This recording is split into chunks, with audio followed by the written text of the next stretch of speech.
มึงมาเบิ่งดูอีพอตกรถไทยนะมึงเบิ่งดูฮะจะถามเราเบิ่งดู มาทำข่าวเลยที่นี่ สาวจ่อยมึงซิงสายจ่อยด้วยนี่มือลอยกระทงนะกูให้เอื้อยโทษตามมึงหักกระทงบดตีด ไปนั่นตักเกียร์ขาซอยใส่หมูบ้านข้าวทอง มึงไหน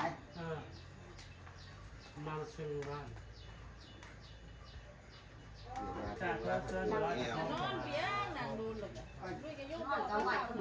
จริงๆมือนั่นนะบ่ได้นาดได้จนแต่ ปั๊บมือไฟมาแล้วก็ท้องไฟมาทำงานอ่ะ มึงทำงานอยู่ใช่ไหม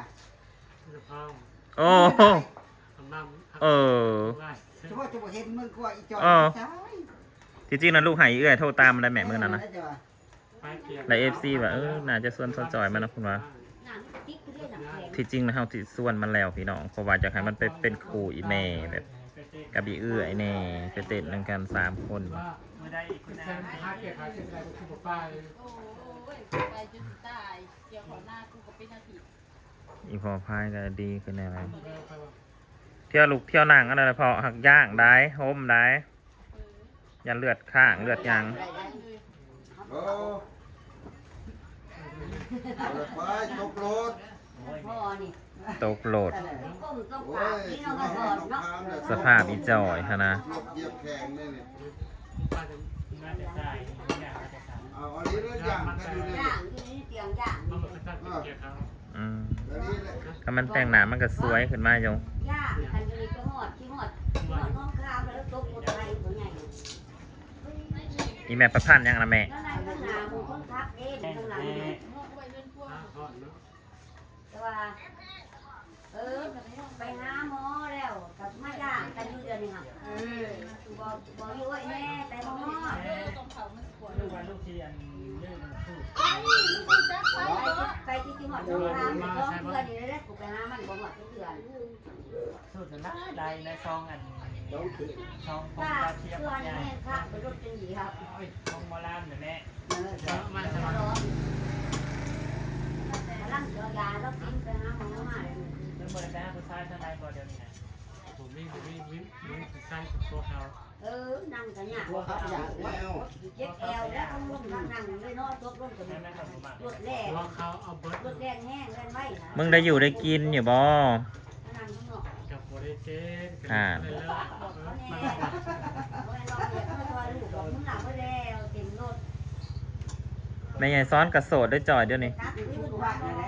ย่าง เขา กัน พูดกันนี้ไปหาอะไร อืม เป็นเท่าไหร่ เขาเยอะขึ้น มันเกี่ยวเองครับหมอด โดยไปดีแล้ว บอกมันกูอัดเลี้ยงไปอยู่กับโตกับมีเบ็ดกันมันสิบอกกูบอกนะยาตามเวลาหมอสั่ง เราเริ่มสิเกิดบ้าไปตาถิ่มอีกนะ โอ้ยบนนี้ ทีนี้บ้านรุ่นนี่บ้านนี่รุ่นเลย อย่าท่า มันหอมบ่แต่งแม่เอ้ย ต้องมาแต่งห ที น้า นี้ แต่ง ก็อยู่เนาะ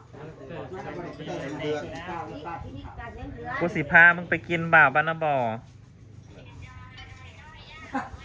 ไอ้จอยไปหากินเส้นนี่ใต้หนาวมึง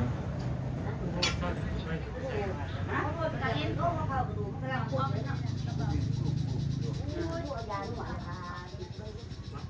ยังอะผมสีฝ่าบ่ กับท่อมกับมานี่ด้วยนะ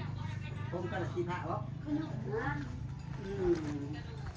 จักแล้วบริเอกเบิ่งทำนั้นแต่จักยา ทอมน้องบ่าวทิ้งนะบ่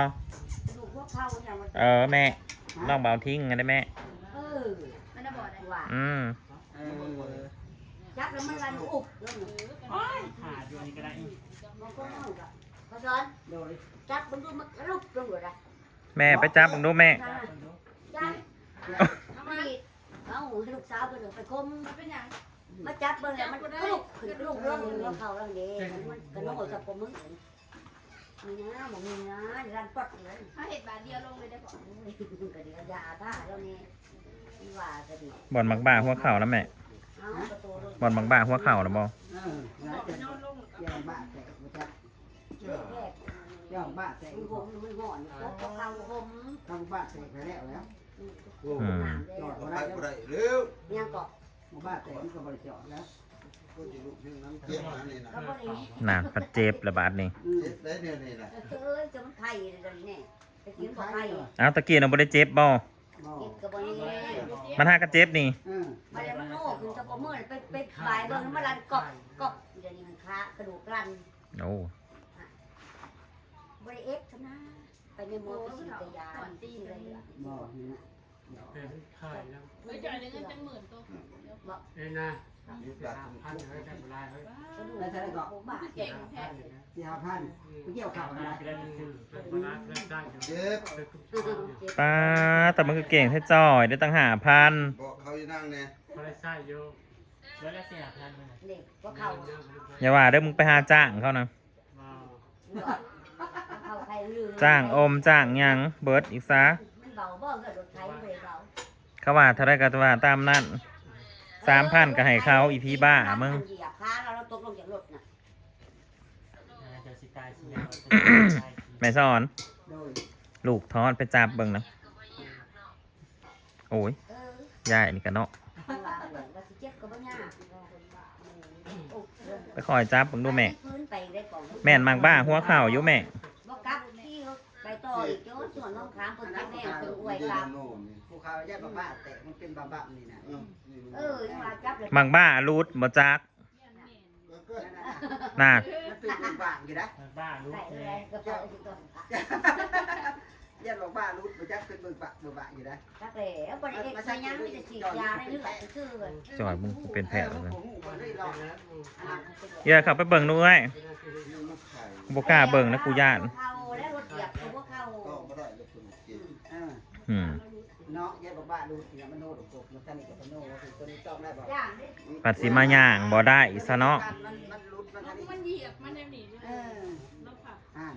โอ้ย ผู้ข่าวว่าจะเช่าคนผู้ข่าวว่าจะบอกว่ารุดมันเบิ่มอยู่ ย่างนี่ อืม ตะกี้เราบ่เจ็บมันบอก บ่แล้วพี่ดามันโยนมาพี่ก็คอยสิว่าบ้ารุดนั่นนี่มันน้องๆว่านี่มันโน่ว่าพี่ มันว่า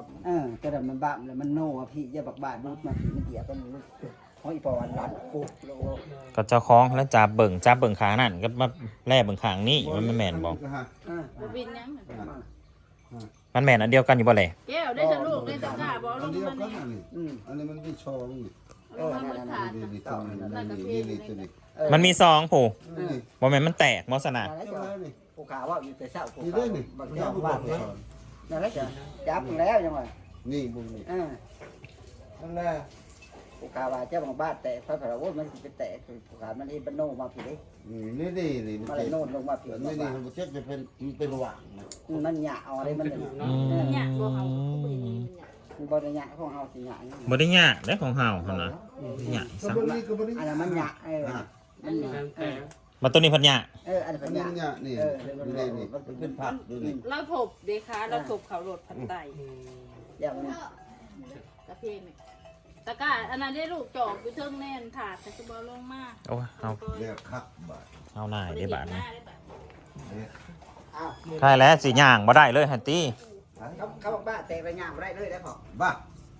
บ้านี่นะมันว่า อืม อย่าคนเอาทำไว้ก่อน พี่จอเอ้ยมันมาแบบคืออยากตกอยากตก โอ้ยยังบ่ได้มันสิอยู่บ่ได้เดี๋ยวเพิ่นเด้อ มาตกตรงแม่ เนาะอากาศเย็น เป็นบาดเก่ามันสิเจ็บ ย่างที่นี่แล้วก็ถึง นอนอยู่ลุ่มนี่เด้อ นอนอยู่แล้วขณะอากาศเย็น จะนอนผัดจะเข้าห้องน้ำมันสิยากได้ขึ้นต้องเพิ่น มันยังมานอนอยู่นี่เอายาสูดก่อน มันกันอยู่ดี นอนอยู่นี่จอย จอยมาด้วยอยู่แดงเลย เดินเชียวมึงไหนได้จอย อืม เชียวนิด มานอนเป็นหมูเสี่ยวในจ้อยแมลงนั่น แต่บ้าก็มันเถิดคือใช่บ่ได้ดอก มึงไปเผาผู้ชายทางใดเดี๋ยวนี้นะ ใช่ชูมือ แล้วบอกไปสอนนี่ ไปเผาทางใด มีข่าวชาติในเพื่อน ไปเผาเท่าไรเลยชูมือ เจี๊ยบเขาเฮ้ย บอมาจะไปเผาใช่ ไปเผาเขาสื่อๆหังบ่ได้อยู่ได้กิน โอ้ย แม่ ข่าวครัวข่าวน านผู้ชายมากิน มึงเป็นงานอีเวนต์ หวานชุ่มอย่างนี้ เป็นงานอยู่ในห้องผม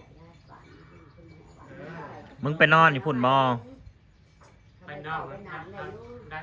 เดินไป อืมสปอร์ตจังบ่เห็นมัน นอนอยู่ผู้เดือนป้ายแหละ ที่สภาพน้ำประเด็น เออ ถ้าเป็นตำราน โอ้ย ขึ้นมาบ้านนี้ แม่อีแม่ไปเสือมบ่เดินไปยังหากะเกี่ยวเขาอีไส้แดกแล้ว เกี่ยวกับแสดงมันก็ลูกอยู่เนาะ อืม เป็นแสลบ